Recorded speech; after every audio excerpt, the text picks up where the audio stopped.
the work is entitled A New Concept for the Clearing of European Power Exchange Day-Ahead Markets with Complex Orders, and the research has been performed in the Power System Laboratory of the Aristotle University of Thessaloniki.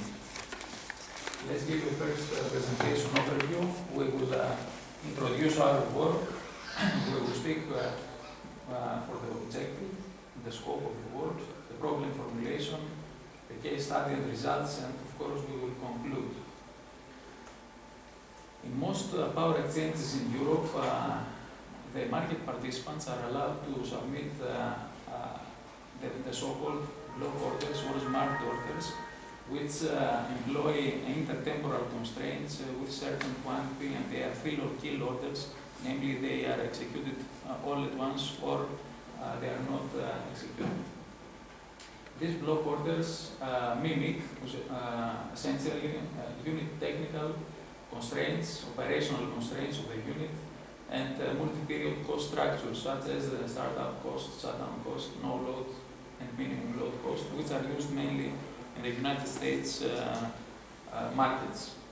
The formulation of the European market coupling of power exchange market is mixed into the linear programming model, the MILP model, which includes inconsistencies between clear blocks and clearing conditions, and these inconsistencies are named paradoxically accepted and rejected blocks, and they are handled through an iterative process, which we will see in the following. The block orders that are tradable in European power exchanges are these, more or less. There are user-defined and fixed block offer bids, which are present in all power exchanges, shown in this table. There are profile block offers which change their quantity during the hours, linked block blitz, which are linked to a parent block offer or bid, flexible hourly or block offers, which are present only in North Pool, exclusive block orders, and convertible block offers also present only in North Pool market. The objective of our work is to relax the indivisibility of the block orders, introducing the so-called adjustable profile orders. The adjustable orders can be adjusted in quantity simultaneously for all hours employed in each order. So the binary variable turns into a continuous variable, and the problem is relaxed. The partial clearing eliminates the lumpiness of blocks and eliminates the appearance of paradoxically accepted and rejected blocks, thus also the need to apply iterative procedures to handle them.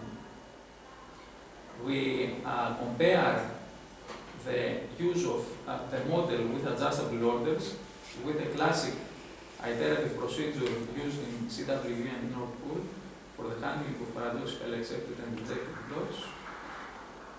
And let's first see the solution algorithm of the iterative process. In the current CWE and North Pool markets, the solution of the pan-European centralized market splitting is performed, or market coupling if we have several power exchanges. Then we compare the price clearing conditions for each block order.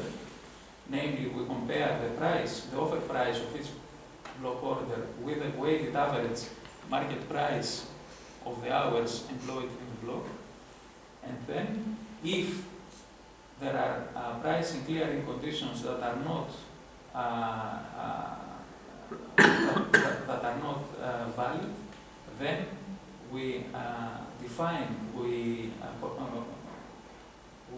find the paradoxically accepted and rejected blocks, which are then eliminated, and another iteration of the algorithm is performed. If there are no paradoxically accepted or rejected blocks, then the process terminates and the market clearing has been attained.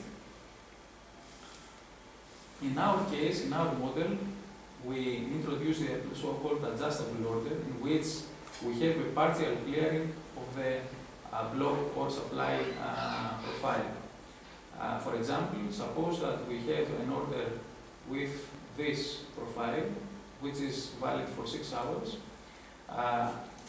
The offer is both colors, red and blue, and the clearing, since it's an adjustable order, let's say that the binary variable, the continuous variable, takes the value of 0.7. So the clearing is only the red bars, so all hours are adjusted to 70% of the first initial offer. These are the so-called adjustable orders, and we also introduce a new concept of demand blocks, which are called the joint demand profile block grids. These blocks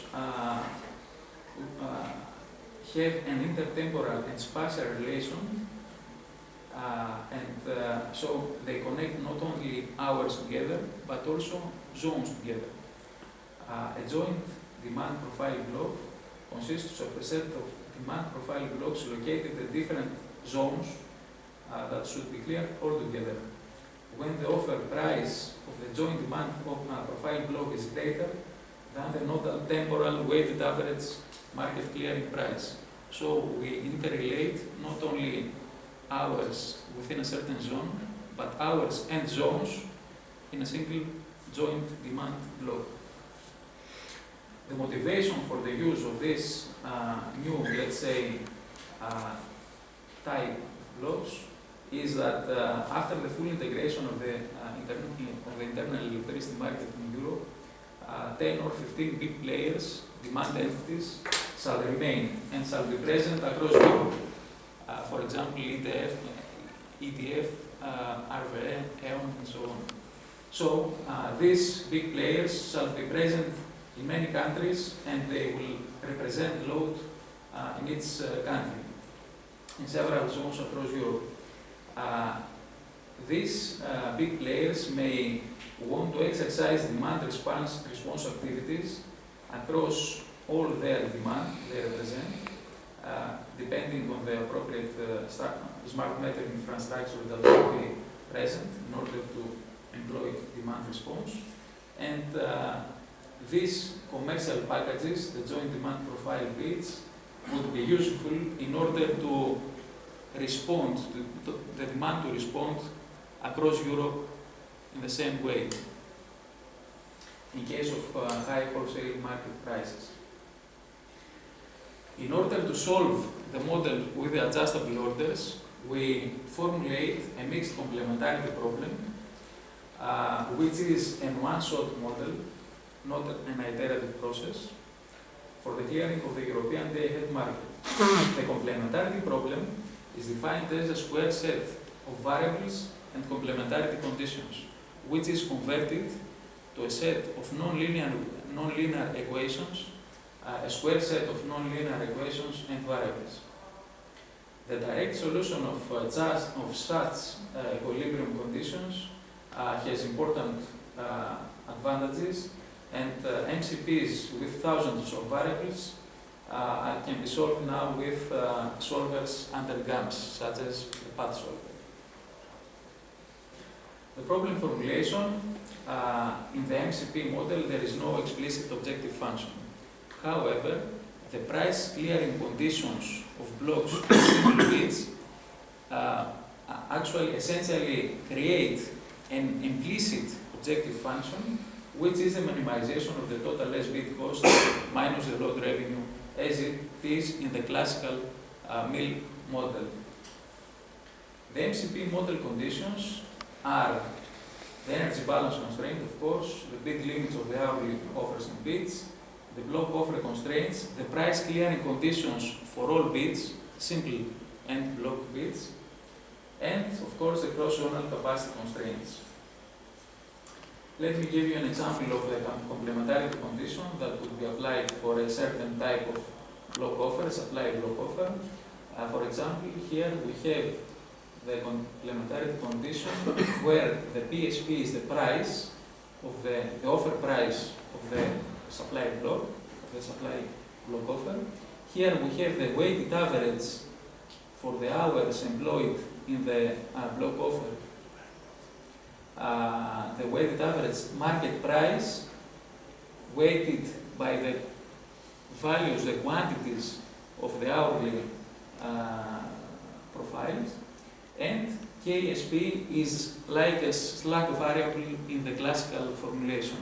KSP is used in a second condition as a complementarity variable for the condition that the USP, which is the continuous variable for the clearing of this supply offer, that should be less or equal to 1. So such complementary conditions are formulating the MCP model that is cleared in order to attain the results. Let's continue with our case study. We have taken the full European zonal power system from ENSOE, and which consists of AC and both AC and DC interconnections. Overall, we have 25 existing or prospective power exchanges with 42 bidding zones and 59 AC and 12 DC transmission lines in the European continent. Here is a geographical representation of the system where you see the nodal prices that we attained, the DC lines with the orange color, and the AC lines with the black color. These are the results of the MCP model. And of course, since we compare the two models, the MCP with a classical mill iterative process, you see that there are certain differences in the attained MCP in the market prices for certain bidding zones between the mill problem, the classical problem that is solved now, and our MCP model. Here you see a certain example for the joint demand profile blocks. For example, you see that the offer price of the first block is 71.3. The weighted average zonal and temporal price that is attained by the market is 37.4. So the whole block, which consists of quantities in Greece, Albania, and Bulgaria, for example, is cleared. Whereas in the third joint demand profile block, since the offer price is less than the attained weighted average price, this block is not cleared. It is 0 in the attained results. Another conclusion, very significant, is that concerning the social surplus, the MCP model is an upper limit, the social surplus of the MCP model is an upper limit of the mill formulation, because due to the partial clearing of the block offers, the negative social surplus of the paradoxically accepted block offers is eliminated, is zeroized. So always the MCP model provides a better social surplus than the mill model. And the second thing is that the mill model, after each iteration, since it excludes the paradoxically accepted orders, the social surplus in each second, third, fourth, and so on iteration is even decreased.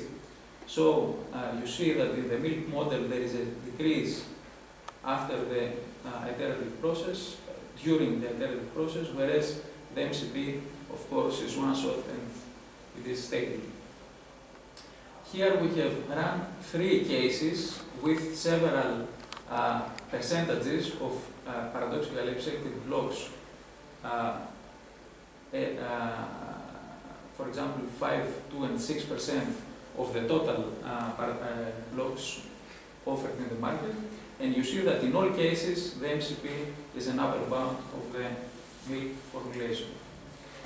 Concerning the execution time, we see here that the mill model, the execution time of the mill model is dependent greatly on the optimality gap set for the solver, for the simplex solver. The greatest the optimality gap is, the less the execution time needed to converge, all for the iterations to converge, and also for the problem to converge. And this execution time is greatly affected by the number of paradoxically accepted and rejected blocks.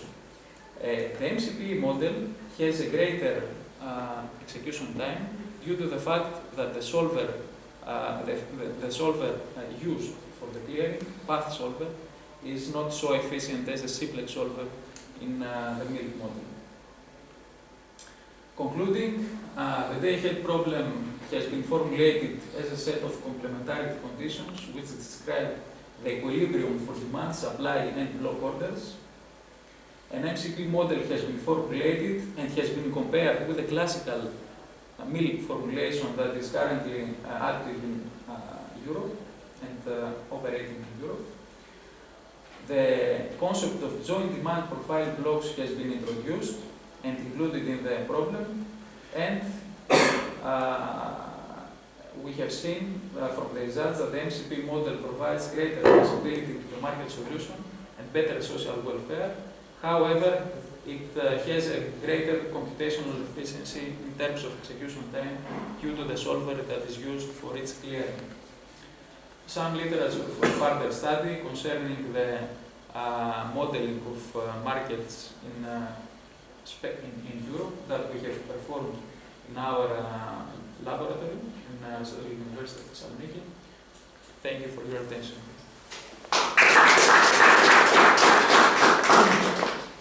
Okay, so we have time for a couple of questions, if any. Yes. Okay. I would like you to go again to the flow diagram that showed the iterative procedure. Here? No, the flow diagram. Flow diagram, yes. Yes, that one.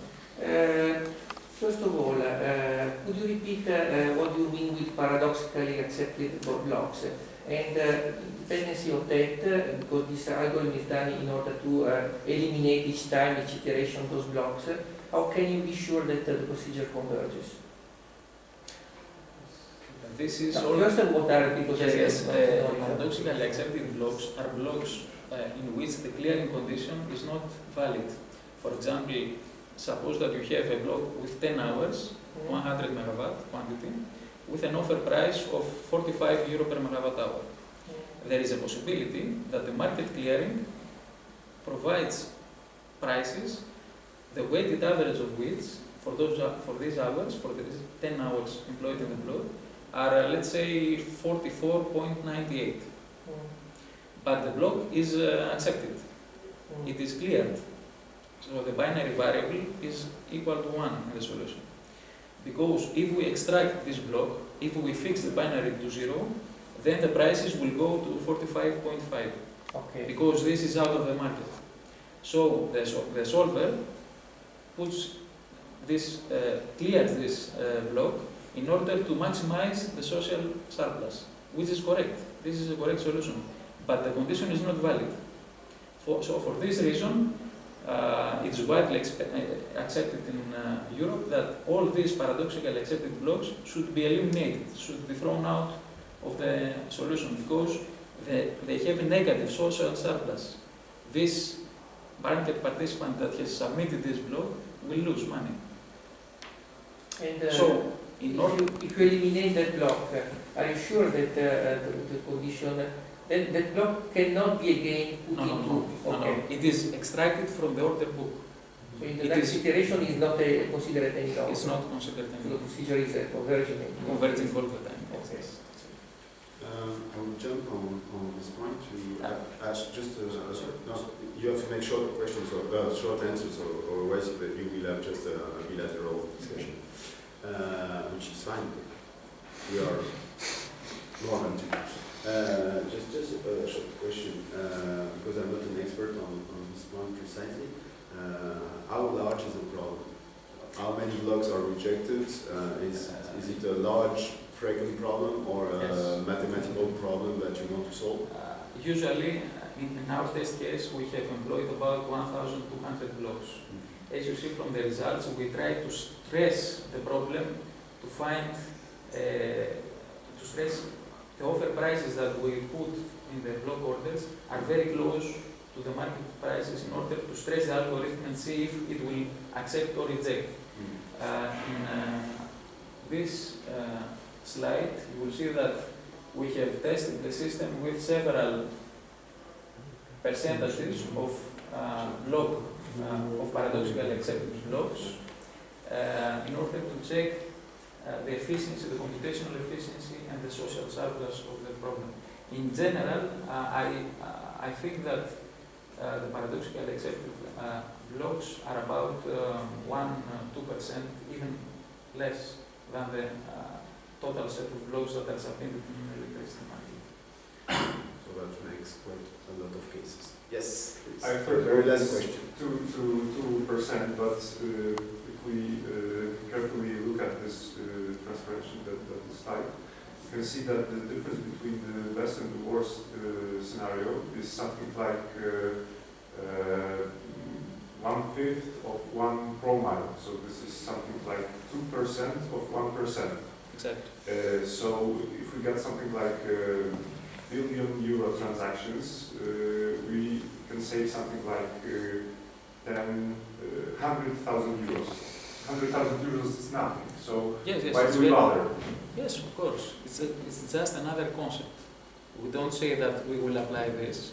It's just another concept that provides, let's say, the upper limit of the social surplus. This is what we stress in this research group. Thank you very much for your